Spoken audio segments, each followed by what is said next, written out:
Nah, di sini sudah ada yang raise hand dari Kak Sri Puja Rahayu. Kepada Kak Sri Puja Rahayu, silahkan untuk menanyakan pertanyaannya. Assalamualaikum warahmatullahi wabarakatuh. Perkenalkan, nama saya Sri Puji Rahayu. Izin bertanya kepada Dr. Widati Wulandari. Pertanyaan saya ingin menanyakan terkait seseorang yang dengan sengaja mencoba ingin menguasai barang milik orang lain atau mencoba ingin melakukan penggelapan terhadap barang orang lain tersebut. Apakah ada aturan hukum mengenai hal tersebut? Dan jika saya selaku masyarakat atau pemilik barang tersebut, apa yang bisa menuntut secara hukum?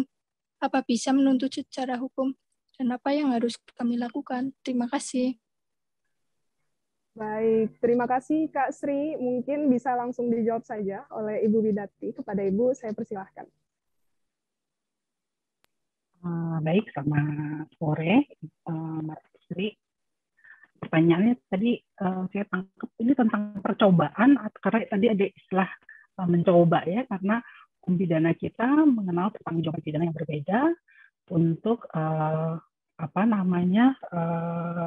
percobaan gitu ya. Jadi karena tadi istilah yang digunakan adalah mencoba melakukan penggelapan. Penggelapan sendiri sudah diatur memang dalam Kitab Undang-Undang Hukum Pidana Indonesia. Jadi kalau ada yang melakukan penggelapan gitu ya, itu dan terbukti unsur-unsurnya, maka itu dia bisa dimintai pertanggungjawaban pidana. Melakukan penggelapan. Penggelapan itu memiliki barang yang ada dalam kekuasaannya bukan karena kejahatan. Jadi misalnya seorang kasir gitu ya, contoh gampangnya seorang kasir dia kemudian mengambil uang. Uang itu kan ada pada dia bukan karena kejahatan, karena dia memang berwenang sebetulnya mengelola uang itu atau bendahara gitu ya. Itu namanya penggelapan, dan penggelapan diancam pidana. Tapi kalau misalnya pertanyaan tentang percobaan, percobaan juga memang diatur. Jadi kalau percobaan itu kan dia belum selesai gitu ya, tapi sudah ada permulaan pelaksanaan, sudah ada niat, sudah ada permulaan pelaksanaan. Tapi kemudian dia tidak bisa tidak selesai melakukan kejahatannya, dan tidak selesainya itu bukan karena pengunduran diri yang sukarela gitu ya. Jadi kalau dia memang terbukti melakukan percobaan, maka ancaman sanksinya dapat dikurangi sepertiga dari tindak pidana pokok yang diancamkan. Kurang lebih seperti itu ya pertanyaan tentang percobaan. Mungkin itu dari saya. Baik, Ibu. Terima kasih banyak, Ibu. Kak Sri, apakah ada tanggapan, Kak? Apakah ada yang mau ditanyakan lagi? Sudah, Kak. Terima kasih. Cukup. Baik, terima kasih, Kak Sri. Mungkin saya izin bertanya terlebih dahulu untuk Ibu Widati dan Dr. Yu. Ibu, saya penasaran, Bu, kalau di peradilan di Indonesia sendiri, apakah mengenal yang namanya penyakit saraf gitu bagi pelaku? Karena yang saya baca itu, ada beberapa penyakit gitu ya Bu, yang tumor gitu di otaknya, itu dia dapat menyebabkan gangguan emosional gitu Bu, dan ada juga yang bahkan memicu hasrat seksual gitu. Mohon maaf, ada yang bisa ngidap pedofilia gitu karena tumor tadi. Nah, kalau di Indonesia sendiri, apakah mengenal pembuktian untuk orang-orang yang seperti ini gitu Bu? Dan saya penasaran juga kepada Dokter Rio, penyakit apa saja sih dok yang mungkin bisa menimbulkan tendensi-tendensi orang untuk berbuat kejahatan, mungkin selain tumor yang tadi saya sebutkan, mungkin begitu sih. Terima kasih. Mohon jawabannya Ibu Widati dan Dokter Yu. Mungkin ke Ibu Widati terlebih dahulu, Ibu. Silahkan, Ibu. Baik, oke. Ini terkait pedofilia. Kalau pedofilianya jelas ya, itu di kita malah kena pemberatan lagi ya. Di Indonesia itu dianggap itu kejahatan, dan malah kemudian dapat pemberatan kejahatan seksual terhadap anak, kemudian lewat peraturan terakhir, kemudian bahkan pelakunya bisa kena pidana tambahan berupa kebiri kimia gitu ya, yang ya ini juga kontroversial juga ya, karena kemudian ID juga menolak, dianggap itu kan bukan hukuman yang manusiawi gitu ya, sehingga tidak mau dilaksanakan. Nah, tapi terkait dengan tadi gitu ya, penggunaan ahli itu dilakukan gitu ya dalam praktik. Ahli dihadirkan di persidangan untuk menjelaskan kenapa orang ini melakukan kejahatan, sehingga itu yang bisa dijadikan oleh hakim pertimbangan ketika akan menjatuhkan sanksinya. Ya, perbuatan pidananya sih terjadi, unsur-unsur terbukti, tapi apa ada faktor lain yang dapat meringankan pelaku gitu ya. Tapi kalau misalnya seperti apa namanya itu tadi gitu ya, pedofili kita dianggapnya sebagai kejahatan yang sangat sangat berat ya, kejahatan terhadap anak mendapatkan reaksi yang sangat berat. Hanya tadi kemudian hukum pidana kita, sistem peradilan pidana kita, hukum acara itu mengenal keterangan ahli, dan keterangan ahli tentu bisa dimanfaatkan sekalipun sekali lagi tidak mengikat hakim gitu ya. Di kita itu kan keterangan ahli itu tidak mengikat hakim. Jadi hakim bisa mempertimbangkan. Ya, hakim itu berdasarkan surat dakwaan, kemudian dia memeriksa bukti yang terungkap di persidangan, termasuk keterangan ahli, dan kemudian hakim nanti akan mempertimbangkan keterangan ahli tadi, sehingga kemudian apakah bisa dijadikan alasan yang meringankan bagi si pelaku. Mungkin itu kita. Baik, Ibu. Terima kasih banyak, Ibu. Berarti bukan hanya pertimbangan penyakit yang dideritanya saja ya, Bu. Tapi pertimbangan hakim itu juga yang suatu hal yang utama. Mungkin untuk Dr. Ryu, bisa dijawab pertanyaan dari saya tadi, Bapak? Iya, terima kasih. Yang pertama, yang disebut penyakit itu ya, bagi manusia loh ya, ini ya, manusia itu, yang disebut sakit itu adalah ancaman-ancaman yang membuat seseorang itu gampang sakit dan gampang mati. Itu yang disebut penyakit. Gitu ya. Yang disebut tidak normal. Jadi yang tadi ya saya sampaikan yang namanya tidak normal itu dalam kehidupan itu nggak ada yang namanya disebut tidak normal itu. Tidak normal itu ada dalam terminologi kedokteran gitu ya. Dalam biologi nggak ada yang tidak normal gitu ya. Mana yang rambut keriting sama rambut lurus itu yang normal yang mana? Itu. Dua-duanya adalah variasi dari kehidupan. Tetapi kedokteran yang disebut dalam dunia kedokteran tidak normal itu adalah kondisi-kondisi yang membuat manusia itu gampang sakit dan gampang mati. Itu yang namanya tidak normal. Misalnya hemoglobin itu ya, kadar darah merah dalam darah. Normalnya berapa? Normalnya 10 sampai 18. Kurang dari itu orang gampang sakit dan gampang mati. Lebih dari itu orang gampang sakit dan gampang mati. Hanya saja kemudian kita ini berkembang ya seperti yang disebutkan Mbak Widati tadi misalnya. Pedofilia sekarang. Loh dulu pernah nggak apa-apa itu. Praktek-praktek misalnya saya ini ya, saya lahir di keluarga pesantren gitu. Saya pernah ke Madura tahun 71, pimpinan pondok pesantrennya menikah dengan anak-anak 8 tahun. Itu nggak apa-apa, dulu nggak apa-apa gitu. Itu adalah hal yang wajar gitu. Dan dulu tahun 70-an, tahun 60 begitu itu adalah jalan keluar bagi banyak orang gitu misalkan. Terus kemudian keluarga dinikahi oleh misalnya kiai, lo naik derajatnya gitu. Itu hukum yang diterima dulu gitu. Bahwa sekarang itu dilarang, nah itu adalah perkembangan sosial di masyarakat. Dulu pernah ada segala macam sesuatu yang nggak apa-apa sekarang boleh itu, atau sekarang nggak boleh atau sebaliknya itu lumrah dalam kehidupan manusia. Tapi kalau misalnya, apakah itu ditentukan otak? Oh iya gitu. Apakah ada otak tertentu yang misalnya orang itu tidak bisa mengendalikan keinginannya? Lu ada itu. Kalau dalam peradilan dimanapun di dunia itu ya, penyakit atau kondisi otak yang tidak dihukum itu kalau gila gitu ya, gila itu ya, skizofrenia atau psikosa itu nggak apa-apa itu. Orang gila mah bebas katanya netizen itu. Orang gila mah bebas itu. Tetapi misalnya kalau yang namanya psikopat dihukum gitu. Padahal psikopat itu 100% itu dia dikendalikan oleh otaknya yang berbeda dengan orang yang lain gitu. Psikopat itu dia kehilangan atau ketidakpunyaan atau tidak mempunyai empati gitu. Emosinya kosong, emosi. Kenapa? Dari lahir memang begitu gitu ya.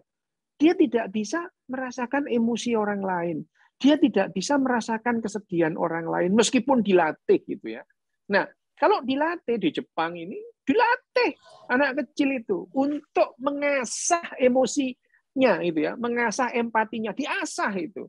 Bakat itu kalau nggak diasah ya nggak muncul. Misalnya orang yang bakat main gitar gitu ya, seumur hidupnya nggak pernah ketemu gitar, ya nggak bisa gitaran gitu.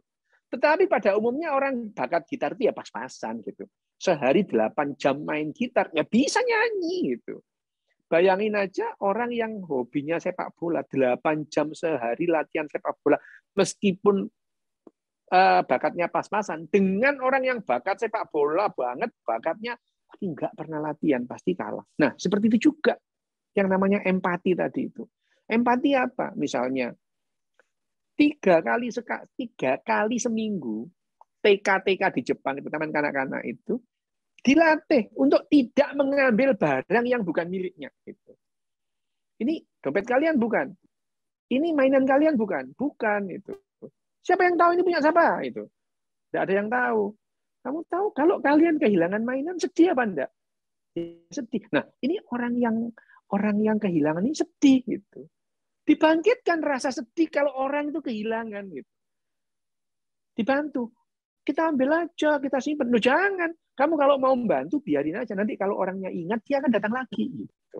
Dibiarkan tempat itu. Oh, yang namanya dimanapun dompet, mainan atau handphone dibiarkan gitu ya. Nanti kalau orangnya nggak ingat, nah itu tugasnya polisi kalau udah 8 jam. Nanti orangnya kalau ingat ambil kantor polisi gitu. Seminggu 3 kali gitu. Seminggu 2 kali pun dia latihan cosplay atau pura-pura naik bis itu. Ada yang pura-pura jadi supir, ada yang pura-pura jadi penumpang, ada yang pura-pura jadi orang hamil. Bagaimana memperlakukan orang hamil gitu ya. Latihan nyebrang jalan, latihan lampu hijau itu. Kalau ada lampu hijau jalan sambil ngangkat tangannya. Supaya apa itu? Orang lain tuh melihat anak-anak itu jalan. Kalau orang dewasa itu nggak apa-apa. Tinggi anak-anak harus tangannya ke atas gitu. Mereka diberitahu kalau kamu ngawur gitu ya, kamu tidak hanya membahayakan dirimu, membahayakan orang lain gitu. Nah, yang seperti itu dilatih. Nah, orang yang tapi kalau misalnya ekstrim gitu ya, ekstrim empatinya nggak ada, mau apa gitu? Dilatih juga nggak bisa. Dia tidak bisa mengendalikan untuk melakukan hal-hal yang mengerikan gitu ya. Orang psikopat itu bisa melakukan pembunuhan berpuluh-puluh kali nggak ketahuan gitu ya. Karena orang-orang psikopat itu rata-rata cerdas dia itu. Berpenampilan bagus, orang lain kagum gitu ya. Ya, karena dia tidak bisa merasakan emosi orang lain. Yang ada dalam otaknya adalah rencana itu. Emosi itu. Tetapi yang begini dihukum. Contohnya Reinhardt gitu ya. Reinhardt itu yang di Inggris itu orang Indonesia itu melakukan pembunuhan berapa orang, dihukum itu. Tapi kalau dia yang gila, psikosa, enggak itu. Padahal dua-duanya itu tidak kuasa mengendalikan keinginannya untuk melakukan rencananya itu. Di Indonesia itu ada yang jagal Jombang itu yang di Jakarta itu dihukum juga itu ya. Dihukum juga. Mereka orang-orang psikopat itu ya. Psikopat dihukum, tapi psikosa enggak itu. Padahal dua-duanya adalah hasil kerja otak itu. Kalau ada nggak sih penyakit-penyakit yang membuat orang begitu? Ada gitu ya. Di mana? Tergantung di mana bagian otaknya gitu. Misalnya, saya pernah menemukan seseorang yang punya tumor, bukan otaknya yang menumor, selaput otaknya membesar segede kacang hijau. Kacang hijau itu ya. Menekan yang namanya orbitofrontal cortex-nya. Anak yang tadinya itu anak baik-baik, walah sudahlah dia itu adalah anak rumahan, juara kelas, juara sekolahan itu. Mendadak itu dia melakukan dugem tiap hari, do lot of betting itu ya di Jepang. Sampai ibunya bingung ini kenapa anak jadi begini gitu ya.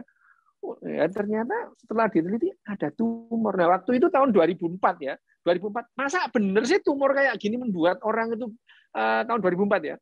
Masa iya ini tumor ini bisa membuat orang itu berubah perangainya gitu.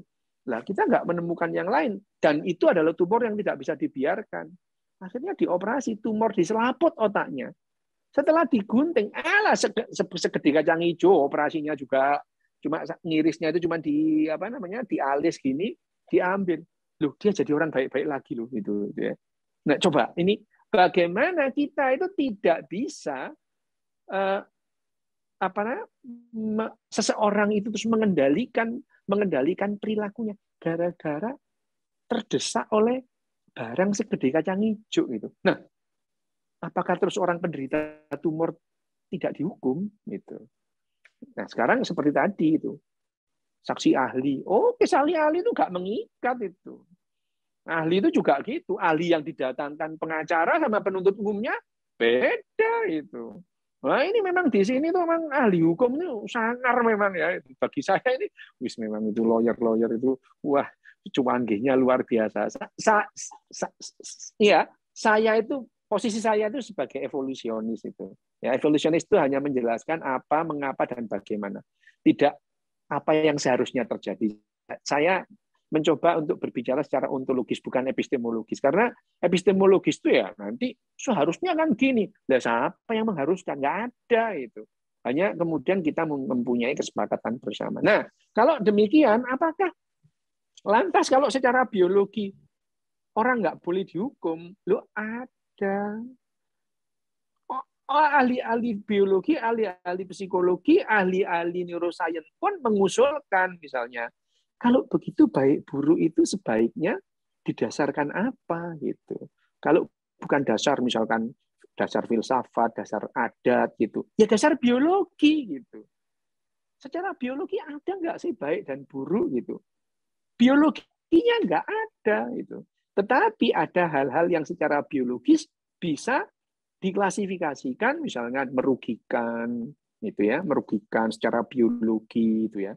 Karena sekarang itu mungkin nanti pecinta-pecinta anjing itu akan mencoba membuat DPR itu membuat orang-orang yang makan anjing dihukum gitu. Lah ya nanti itu suatu saat ada, karena sekarang ini ya 20 tahun yang lalu itu makan anjing nggak apa-apa. Sekarang kamu makan anjing, hati-hati kamu. Ketemu SJW pecinta anjing itu bisa dihujat kamu. Wah, di net. Nah, itu yang membuat sebetulnya di otak kita itu apa yang membuat kita berperilaku. Dan kalau ada gangguan atau kemudian hambatan di beberapa bagian otak kita akan bekerja secara berbeda gitu. Nah, apakah dengan demikian kita itu konsekuensinya harus mengubah peraturan, mengubah hukum? Ya itu urusannya sarjana-sarjana hukum gitu ya. Kita hanya menjelaskan kenapa orang demikian, bagaimana kita berperilaku, apa yang menyebabkan. Bukan lantas kalau tanya, apa yang baiknya gimana dok? Ya mboh, nggak ngerti saya baiknya. Saya hanya menjelaskan begini loh cara kerjanya otak ya. Itu. Nah, kalau mau istilahnya menelurkan atau membuat satu aturan hukum yang berbeda, ya mungkin itu ya nanti hukum berdasarkan biologi. Itu yang diusulkan oleh Sam Harris itu ya. Sam Harris itu psikolog yang apa namanya, yang menggeluti juga neuroscience dan membuat banyak buku. Salah satunya adalah Landscape Moral ya. Moral Landscape. Dia sudah beberapa kali merevisi bukunya, tapi dalam artian ya secara ide moral itu kalau gitu, kalau tadi itu moral itu bisa berubah-ubah, bisa nggak sih moral itu lebih digeneralkan atau mempunyai landasan yang lebih umum gitu? Ya mungkin gitu. Misalkan berdasarkan apa? Ya berdasarkan biologi gitu. Nah, dalam hal ini ya tentu aja ya tidak semudah itu orang itu dipengaruhi oleh satu buku gitu ya. Masih banyak kepentingan. Nah, misalnya hukum di Indonesia yang buat siapa? DPR lah. Apalagi gitu ya. Kepentingannya ya banyak, tidak serta-merta kemudian kalau perkembangan sains sekarang seperti ini mendadak mengubah misalnya sistem hukum yang enggak itu ya. Sains adalah satu hal ya. Tetapi yang namanya aplikasi terhadap sains itu hal yang berbeda gitu. Kita paham sekarang. Oh, misalnya secara neuroscience begini. Itu sejak tahun 90-an, awal 90 kita udah tahu cara kerja otak kita gitu. Tetapi sampai sekarang sistem hukum di dunia tidak beranjak sama sekali. Tidak ada beranjak sekali. Kalaupun ada perbedaan itu berdasarkan misalnya ya tadi yang seperti disampaikan tahun 90 nggak ada lah undang-undang masalah pedofilia, kekerasan terhadap anak, kekerasan terhadap perempuan, nggak ada itu. Sekarang di Indonesia ada. Tapi kalau di Afghanistan, di Pakistan ada orang laki-laki mukul perempuan, ceplak gitu, terus tanya, itu siapanya? Istrinya. Oh, nggak apa-apa. Nggak apa-apa, memang boleh gitu. Di sana mukul istri itu bukan urusan orang, itu urusannya masing-masing. Nah, yang seperti itu adalah karena kesepakatan gitu, dalam satu kelompok. Dan otaknya bekerja secara berbeda. Nah, Otak yang misalnya, apakah ada sih otak-otak tertentu itu yang cenderung melakukan tindakan-tindakan kriminal? Ada gitu. Apa bisa diterapi? Bisa gitu. Orang psikopat itu bisa nggak sih dioperasi terus kemudian jadi nggak psikopat? Bisa. Bisa. Tetapi dokter tidak boleh melakukan misalnya operasi otak orang yang psikopat dioperasi jadi nggak psikopat itu. Nggak boleh. Kalau itu perintah hakim, nggak boleh itu. Kecuali orangnya sendiri yang datang. Dok, otak saya dioperasi dong supaya saya nggak psikopat. Boleh. Itu sama dengan saya, dok saya pesek mau minta dimancungin. Boleh gitu. Tetapi kalau orang ibu membawa anaknya yang pesek dimancungin, anaknya nggak mau, nggak boleh gitu. Nah, karena dokter itu punya yang namanya aturan sendiri. Dokter itu mempunyai yang namanya kode etik dan disiplin profesi gitu ya. Ya tadi yang disampaikan Bu Widati tadi misalkan orang yang pedofilia itu dikebiri. Dokter yang kebiri siapa? Dokter. Loh, dokter itu bukan algojo itu. Orang itu dikebiri boleh kalau minta sendiri. Dok, saya dikebiri dong. Boleh gitu. Tapi kalau misalkan dia dibawa polisi, dibawa hakim, dok, ini harus dikebiri gitu. Nggak boleh gitu. Itu bertentangan dengan kode etik kedokteran dan disiplin profesi kedokteran gitu. Dokter itu punya juklak dan juknisnya sendiri gitu. Jadi, tetapi dokter itu, misalkan dokter itu memang tidak boleh melanggar hukum. Tetapi misalnya ya, ada buronan ketembak datang ke dokter. Tugasnya dokter itu menyelamatkan nyawanya, bukan lapor polisi gitu. Tapi ya dokter nggak boleh melarang satpam yang lapor di rumah sakit tadi ada pelarian. Itu tugasnya orang lain, tugas dokter tugasnya. Ya tapi kalau dokter ya nggak boleh delik atau menyembunyikan pelarian gitu ya nggak boleh seperti di film-film itu demi tugas kedokteran. Bukan begitu, itu di film. Tapi kalau misalnya dokter ada buronan datang ke UGD ketembak, tugasnya dokter itu nolong supaya dia nggak sampai mati gitu ya. Tapi dokter juga bukan langsung lapor polisi, Pak polisi ini ada pelarian, itu bukan tugasnya dokter. Tapi kalau ada security atau perawat yang lapor itu dokter juga nggak boleh menghalang-halangi. Gitu ya kira-kira. Baik, Bapak Dokter. Mungkin kalau dihubungkan juga tadi ada yang penyakit ya, yang selain tumor tadi ada psikopat juga, bahwa ada ketiadaan emosi bagi orang tersebut. Mungkin ini nyambung juga ya kepada teori biological positivism yang tadi Ibu Widati sudah bahas begitu. Bahkan saya ingat satu quote yang legend ya dari Lombroso bahwa penjahat itu sesungguhnya dilahirkan begitu. Mungkin bisa kita lanjutkan saja untuk sesi diskusinya. Di sini kali ini saya akan memberikan 2 orang penanya untuk kesempatan bertanya langsung, yaitu ada Bapak Taufik dari IAKN Palangkaraya dan ada Kak Flo dari FH Unpad. Kepada Bapak Taufik, saya persilahkan untuk menyampaikan pertanyaannya terlebih dahulu. Nanti Kak Flo silahkan disambung untuk bertanya. Taufan Kakak, bukan Taufik. Iya, silakan Kak. Oke, terima kasih waktunya Kak. Yang ingin saya tanyakan khususnya buat Ibu Widati ya, Bu Widati, terkait hukum di Indonesia Bu. Pertanyaan saya ada 2 sih Bu, tapi mudah-mudahan bisa dijawab Bu ya. Mungkin ini kekhawatiran masyarakat kita juga Bu. Yang pertama, bagaimana sudut pandang Ibu selaku ahli hukum pidana tentang regulasi hukuman yang ada di Indonesia Bu? Apakah sudah memiliki unsur adil atau beberapa saja yang adil Bu? Terus yang kedua, kenapa hukuman seorang tindak kriminal, contohnya seperti korupsi Bu, dihukum ringan 2 atau 3 tahun saja? Apa yang membedakan mereka dengan kriminal seperti contohnya mohon maaf pembunuhan? Nah, bisa dihukum lebih dari 10 tahun. Padahal korupsi itu adalah kejahatan besar, hampir sama dengan kasus terorisme Bu.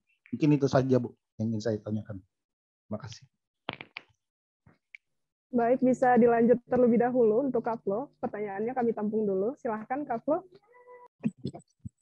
Sebelumnya selamat sore dan terima kasih untuk materi yang sudah disampaikan oleh Pak Rio dan Bu Widati. Saya Florentina, izin untuk bertanya. Syaraf dan otak mengenal pola lalu menjadikannya sebagai memori dan akhirnya dapat dijadikan sesuatu yang dilakukan tanpa sadar, sesuai yang disampaikan oleh Pak Rio sebelumnya. Lalu, apabila berlandas dari poin tersebut, apakah mungkin transparansi dalam sistem peradilan, entah itu di dalam berita tentang kronologi acaranya atau dalam penayangan di televisi, dapat menjadi penyebab dari semakin tipisnya eksistensi dari free will itu sendiri. Lalu, karena dari poin di atas, kita ketahui bersama bahwa ketika kronologinya itu sering kita dengar, lalu kita istilahnya familiar dengan tindak kejahatan, kita dapat menjadikannya memori dan secara tanpa sadar akan melakukannya. Jika memang transparansi dari pengadilan itu sendiri berpengaruh dalam menipisnya free will, lantas apa yang seharusnya kita lakukan untuk mencegah hal tersebut terjadi? Terima kasih. Baik, terima kasih Kak Flo untuk pertanyaannya. Mungkin bisa langsung saja kepada Ibu Widati. Saya persilahkan untuk menjawab kedua pertanyaan yang tadi disampaikan. Silahkan Ibu. Ya, baik, kita terima kasih. Terima kasih Taufan dan Flo ya. Tadi pertanyaan ini pertanyaan besar dan sulit sebetulnya jawabnya. Kalau pertanyaan apakah hukum di Indonesia sudah adil gitu ya, ini tergantung dari perspektif mana gitu ya kita lihat, karena masalah rasa keadilan itu juga kan beda-beda gitu ya. Ini kalau tadi saya berhenti di teori positif, sebetulnya kriminologi itu terus udah lebih jauh lagi gitu ya. Kriminologi itu kan pada dasarnya bicara tentang proses pembentukan hukumnya gitu ya. Artinya siapa sih yang bikin hukum ini? Siapa sih yang menentukan bahwa porno aksi itu kejahatan gitu ya? Siapa sih yang menentukan bahwa tadi ngegebukin istri itu adalah kejahatan gitu ya? Siapa sih yang menentukan bahwa judi itu adalah kejahatan? Itu juga pertanyaan dalam teori-teori kriminologi gitu ya. Jadi pertama kriminologi itu bicara dulu tentang the process of the making of law. Siapa yang bikin aturannya gitu ya. Jadi norma yang berlaku dan diberlakukan ini sebenarnya normanya siapa sih? Dari perspektif kontrak sosial diandaikan ada konsensus, ada kesepakatan di antara masyarakat untuk menetapkan baik buruk benar salah gitu ya. Tapi dari perspektif critical criminology itu ditolak sama sekali gitu. Ya, jadi dari perspektif yang belakangan ya, kriminologi kritis itu yang antara lain dekonstruksi, postmodern, marxis, feminis dan seterusnya, itu memandang bahwa masyarakat itu kan tidak homogen ya, heterogen, dan ada perbedaan kekuasaan di dalam masyarakatnya. Ada kelompok powerful, ada kelompok less powerful. Ya, dari perspektif Marxis, maka yang powerful itu adalah kelompok kapitalis. Mereka lah yang menentukan hukum, gitu, sehingga keadilan dilihat dari kacamata mereka, gitu ya. Sementara kalau pakai perspektif feminis, dianggap bahwa dalam relasi patriarkal ini sebetulnya yang menentukan norma ini adalah kelompok laki-laki, gitu ya, sehingga perempuan ini lebih banyak jadi sasaran gitu ya. Itu kata perspektif feminisme, meskipun tidak sesederhana itu, sebenarnya lebih kompleks, tapi in general seperti itu. Postmodern lain lagi, justru mempertanyakan tentang kebenaran itu sendiri gitu, bahwa nggak ada sebetulnya kebenaran yang objektif itu. Tadi seperti katakan Pak Rio gitu ya, dari perspektif postmodern itu semua cuma narasi, tapi narasinya siapa gitu? Narasinya siapa sih? Narasinya orang yang punya akses pada bahasa gitu. Jadi artinya siapa yang bisa membahasakan itu gitu loh.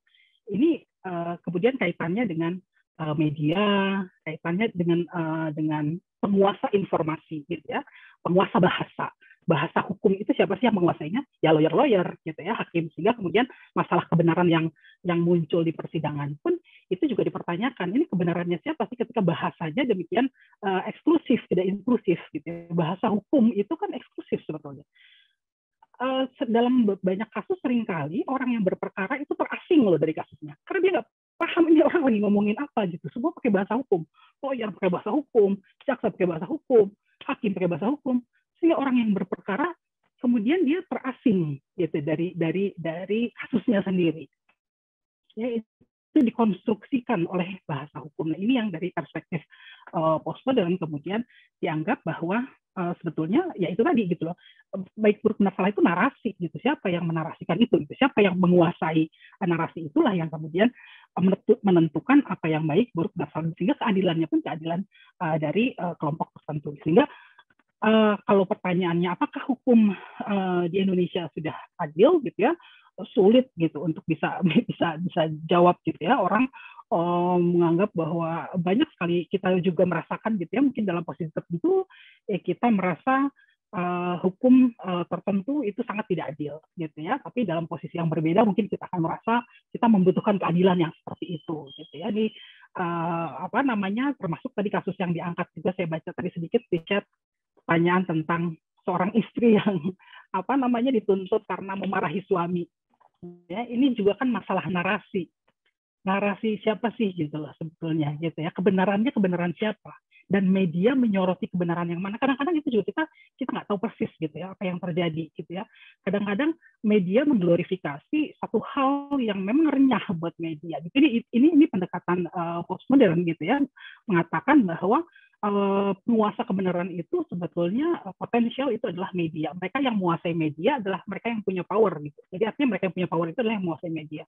Karena mereka yang bisa kemudian menggaungkan kebenaran versinya gitu ya. Sehingga kita seringkali sebagai audience gitu ya, atau netizen Indonesia, kita kemakan sama satu sisi gitu ya, yang renyah, yang oleh media dianggap renyah itu yang diangkat, tapi kita juga barangkali tidak tahu secara utuh kasusnya seperti apa. Nah, dari perspektif tadi, sebagai contoh gitu ya, seorang istri yang memarahi suaminya karena mabuk-mabukan ya kalau nggak salah, kemudian dia yang dituntut dengan menggunakan pasal kekerasan dalam rumah tangga, kekerasan psikis.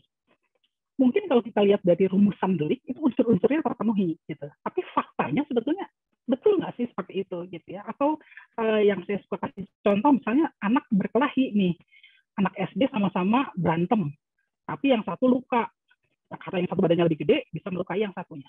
Dalam hukum kemudian dikonstruksikan jadi penganiayaan, padahal faktanya adalah anak berantem gitu, anak SD berantem. Nah, ketika ini dikonstruksikan sebagai penganiayaan dan oleh polisi kemudian ini memenuhi, misalnya orang tuanya lapor gitu ya ke polisi, anaknya bonyok-bonyok, dilaporin ke polisi, dan polisi ngelihat ya ini memenuhi rumusan delik, memenuhi unsur tindak pidana, diproses dan seterusnya gitu ya. Maka fakta tentang anak berantem tadi kemudian oleh hukum itu dihilangkan gitu ya. Jadinya adalah penganiayaan gitu ya, karena bahasa hukum itu adanya penganiayaan gitu ya. Jadi kemudian si anak ini jadi pelaku tindak pidana. Anak ini masuk ke dalam sistem peradilan pidana dan seterusnya. Sehingga label melekat pada dirinya sebagai penjahat dan seterusnya. Itu kalau kita pakai perspektif labeling gitu ya. Jadi artinya masalah keadilan ini memang sangat sulit gitu ya. Jadi tapi betul kita jelas butuh hukum yang seadil-adilnya gitu ya, dengan mengandaikan bahwa ini hukum ini yang harus merepresentasikan norma yang ada di masyarakat, bukan norma kelompok dominan gitu ya, bukan norma kelompok tertentu, tapi yang memang secara layak memang seharusnya diatur oleh negara melalui hukum pidana. Karena kan hukum pidana ini hukum yang keji gitu ya, sanksinya keji hukum pidana itu ya, di penjara gitu, bahkan seumur hidup, bahkan pidana mati. Kalau kita lihat contoh kasus yang tadi Reinhard Sinaga gitu ya, di Inggris berapa puluh tahun dia dijatuhi sanksi pidana, itu kan luar biasa gitu ya. Sementara dari perspektif yang berbeda tadi Pak Ryu katakan dia itu psikopat gitu kan, artinya sebetulnya ada yang salah pada dia gitu. Jadi tepat nggak sebetulnya kalau dia reaksi negara itu adalah di penjara 40 tahun, seumur hidup 40 tahun, dan baru bisa mengajukan pembebasan dan sebagainya setelah sekian tahun. Nah, dalam kriminologi itu sekali lagi, balik lagi, ada proses pembentukan hukum, kemudian proses pelanggaran hukum, baru reaksi sosial terhadap pelanggaran hukum gitu ya. Jadi kriminologi melihat siapa yang bikin aturannya. Nah, baru kemudian dilihat etiologi kriminalnya, kenapa orang melakukan kejahatannya. Dan baru kemudian artinya reaksi apa yang sepatutnya diberikan oleh masyarakat, antara lain juga oleh negara gitu ya. Kalau udah ketahuan penyebabnya dia mencuri karena dia kleptomania gitu. Nah, kleptomania ini dikualifikasikan sebagai apa sih dalam hukum? Apakah itu jadi alasan pemaaf atau tidak? Hukum pidana kita mengenal alasan pembenar dan alasan pemaaf gitu ya. Jadi kita bisa ada alasan yang menghapuskan pertanggungjawaban pidana. Gitu. Alasan pembenar itu yang menghapuskan sifat melawan hukum dari perbuatannya gitu ya. Tapi alasan pemaaf itu menghapuskan sifat kesalahan dari si pelaku. Dan disitulah sebetulnya ada ruang bagi para ahli ini gitu ya untuk menjelaskan ketika seseorang melakukan perbuatan pidana, ada faktor apa yang mendorong gitu ya orang ini melakukan. Misalnya ketika dia diserang oleh orang lain, reaksinya seperti apa? Dia serang balik, tapi sejauh apa serang baliknya? Itu yang disebut excess. Ketika orang diancam, kemudian dia serang balik, dia tembak mati, di kasus yang Kyle kemarin yang ramenya di Amerika. Ya, self defense itu digunakan di situ, gitu ya. Apa itu kan biasanya pakai test ordinary person, gitu ya. Apakah orang normal akan bereaksi sama dalam situasi yang sama, gitu ya? Itu biasanya digunakan. Tapi sekali lagi, masalah orang normal itu juga tentu tadi dikritisi gitu ya sama Pak Rio gitu ya. Jadi bisa terus didekonstruksi gitu, bisa terus dipertanyakan lagi, di challenge gitu. Apa yang mengukur masalah normal atau tidak? Nah, tentunya di sini hakim pidana perlu mendatangkan ahli gitu ya, bukan ahli hukum ya. Ahli hukum sih sebenarnya kan hakim juga ahli hukum gitu ya, bukan ahli hukum yang kemudian membela pelaku atau apa, tapi justru ahli di bidang neuroscience, misalnya kejiwaan dan sebagainya gitu ya. Itu tadi pertanyaan. Kemudian juga mengenai free will dan kaitannya dengan media image atau transparansi di media yang kemudian memberikan pembelajaran kepada masyarakat gitu ya untuk meniru gitu ya. Kalau pakai pendekatan learning perspektif, ya manusia itu meniru, memang cenderung untuk meniru ketika dia melakukan kejahatan. Juga seringkali itu terjadi karena meniru, gitu ya.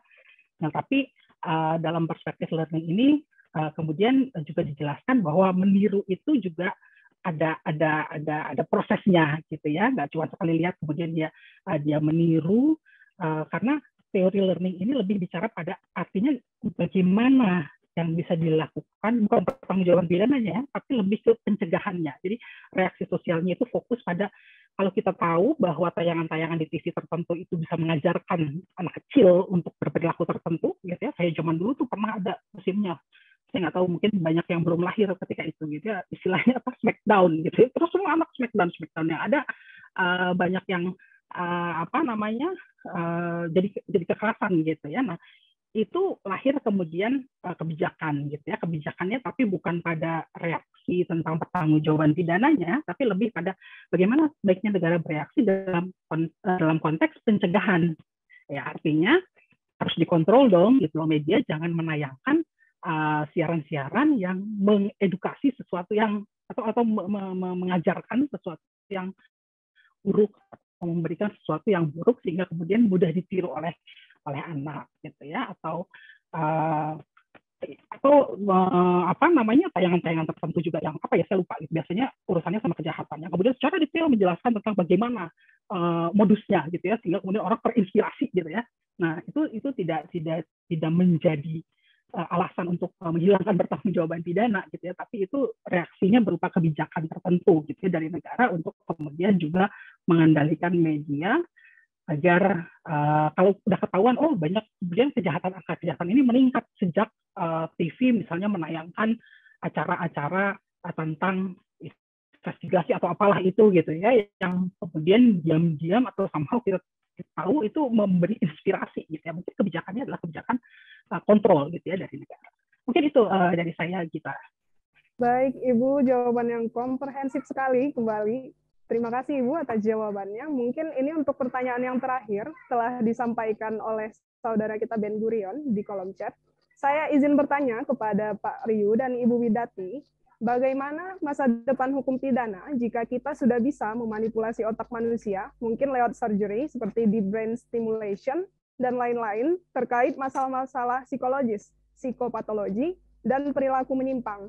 Apakah kita tetap bisa menerapkan punishment terhadap orang yang bersalah, masih akan relevan atau akan ada peraturan baru terkait hal ini?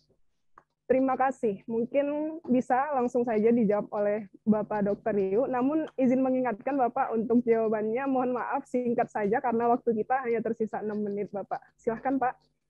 Iya, terima kasih. Ini ya, ini neuroscience dalam waktu sejak tahun 90 ya, 90 sampai sekarang ini ya, kira-kira 21 tahun, 23 tahun lah ya, baru berkembang sangat pesat dan sangat liar, termasuk mengenai perilaku manusia. Dan jurnal mengenai bagaimana manusia berperilaku melakukan kriminal. Itu sudah banyak lah dalam neuroscience ini ya. Nah, paradoksnya adalah alih-alih yang namanya ahli-ahli hukum itu mengubah pola hukuman atau sistem hukum itu, mereka menggunakan pengetahuan-pengetahuan ini untuk memenangkan perkaranya. Gitu. Amerika begitu yang terjadi. Jadi alih-alih yang namanya sistem hukumnya itu berdasarkan neuroscience, tidak. Mereka itu menggunakan sistem neuroscience itu untuk memenangkan itu. Mereka menyewa yang namanya ahli neuroscience untuk memenangkan perkaranya. Ya, tapi memang demikianlah. Yang namanya dunia itu berjalan tidak dengan mengikuti kehendakmu. Gitu ya. Dunia ini jalan dengan sistemnya sendiri. Gitu ya. Bahwa pengetahuan ilmiah itu digunakan untuk kepentingan manusia. Ya, gitu. Tetapi apakah pengetahuan ilmiah tentang bagaimana cara kerja otak, terus kemudian mengubah sistem hukum? Ternyata tidak. Gitu ya. Di negara Amerika itu. Saya pernah ke Washington, itu ternyata di Washington itu dari 2 juta penduduknya, 1 juta itu lawyer. Separuh dari penduduk yang namanya Washington DC itu lawyer. Ya. Bayangin aja tadi yang disampaikan Mbak Widati dari mereka itu kalau ngomong kayak, saya pernah nguping mereka itu ya di Starbucks itu. Ini saya kayak hidup di pengadilan gitu ya. Mereka itu bahasanya aneh itu ya. Bahasa-bahasanya mereka. Tapi itulah namanya kehidupan ya. Tidak ada relevansi di sini. Yang ada adalah paradoks. Kita paham bagaimana manusia melakukan kehidupannya. Seorang neuroscience paham bahwa yang namanya hukum ini sudah tidak layak, tidak adil lah ya, tidak jauh dari namanya fairness itu. Tetapi ya, kalau misalkan seorang neuroscience ditanya oleh seorang lawyer, bagaimana sih orang kira-kira gimana ya itu juri-juri itu? Udah dia ngomongnya ya secara scientific. Juri-juri itu kalau mereka itu diginikan itu dia akan menentukan bahwa ini nggak bersalah gitu. Dan itu yang dilakukan di banyak negara. Jadi kalau ditanya masa depan hukum, nah saya nggak tahu ya, sejarah yang menentukan gitu ya. Sejarah yang menentukan apa yang terjadi di masyarakat ini, di dunia ini. Hanya saja kita semakin tahu bagaimana manusia itu berperilaku secara individual atau secara komunal. Nah, apa yang seharusnya kita lakukan? Itu di luar wilayah sains, apa yang harus kita lakukan. Tapi mengapa dan bagaimana terjadi itu dalam kajian sains. Terima kasih. Baik, Bapak. Terima kasih, Bapak, atas jawabannya. Sekarang saya berikan kesempatan saja langsung kepada Ibu Dr. Widati. Kepada Ibu, saya persilahkan, Bu. Ya. Kalau pertanyaannya masa depan hukum, tentu saja aspeknya banyak lagi ya. Sekali lagi, tergantung legislatornya siapa gitu ya. Hasil temuan itu kan sudah banyak ya, kajian bukan hanya dari ilmu pasti gitu ya, tapi kajian-kajian sosiologi, kajian-kajian antropologis gitu ya. Sebetulnya banyak sekali yang seharusnya bisa dimanfaatkan oleh para legislator gitu ya untuk mempertimbangkan pengaturan hukum gitu. Jadi tentu saja tidak semua bisa diterima gitu ya. Kita juga lihat kan ini hukum itu kan produk politik gitu ya. Kita nggak bisa secara naif mengandaikan bahwa hukum itu hasil kesepakatan masyarakat. Kesepakatan masyarakat yang mana nih gitu loh. Karena yang menentukan hukum itu kan legislatif, dan legislatif itu siapa isinya? Ya, isinya adalah perwakilan dari partai politik gitu, dan partai politik yang berkuasa siapa gitu ya, dan apa yang kemudian hendak mereka wujudkan, sehingga kita bisa lihat dalam proses pembentukan perundang-undangan gitu ya, RUU itu kan maju mundur gitu ya di DPR. Masukan-masukan itu banyak sekali gitu ya yang sudah diberikan berdasarkan kajian lagi sosiologis, antropologis, termasuk juga sains gitu ya. Tapi itu belum tentu bisa diterima gitu ya oleh para pembuat undang-undang ini gitu ya. Sekalipun masyarakat sudah mendesak, kan kita tahu gitu ya, ada beberapa undang-undang yang mungkin didesak gitu ya oleh masyarakat karena dianggap ini yang seharusnya berlaku gitu ya, tapi kemudian juga tidak diterima oleh legislator gitu ya. Sehingga kalau kembali ke pertanyaannya bagaimana masa depan hukum kita, itu sekali lagi sangat tergantung pada para legislator, karena memang sistem hukumnya seperti itu. Mungkin itu sih jawaban dari saya, sangat pragmatis gitu ya, nggak bisa terlalu teoritis karena ya faktanya memang seperti itu. Baik, Ibu. Terima kasih banyak, Ibu, jawabannya, Bu. Nah, teman-teman sekalian, tidak terasa waktu sudah menunjukkan pukul 17 tepat. Oleh karena itu, mohon maaf sekali saya sampaikan kepada teman-teman semua yang tadi pertanyaannya belum sempat untuk ditanyakan kepada kedua pemateri kita. Dan untuk Bapak Dr. Yu dan Ibu Widati Wulandari, jika berkenan, Pak, Bu, mohon cantumkan kontak Bapak dan Ibu di kolom chat agar mungkin teman-teman yang ingin bertanya bisa menghubungi secara langsung. Dan itu apabila Bapak dan Ibu berkenan ya, Pak, Bu. Baik. Oke, tidak usah berlama-lama lagi. Sekarang masuklah kita pada sesi closing statement. Saya persilahkan untuk Bapak Dr. Yu selaku pemateri pertama untuk terlebih dahulu memberikan closing statement-nya. Silakan Bapak. Terima kasih. Manusia ini berperilaku ditentukan oleh otaknya, gitu ya, cara kerja otak. Jadi selama kita akan memahami cara kerja otak, kita akan bisa memahami atau bahkan memprediksi apa yang dilakukan seseorang secara individual maupun secara komunal, gitu ya.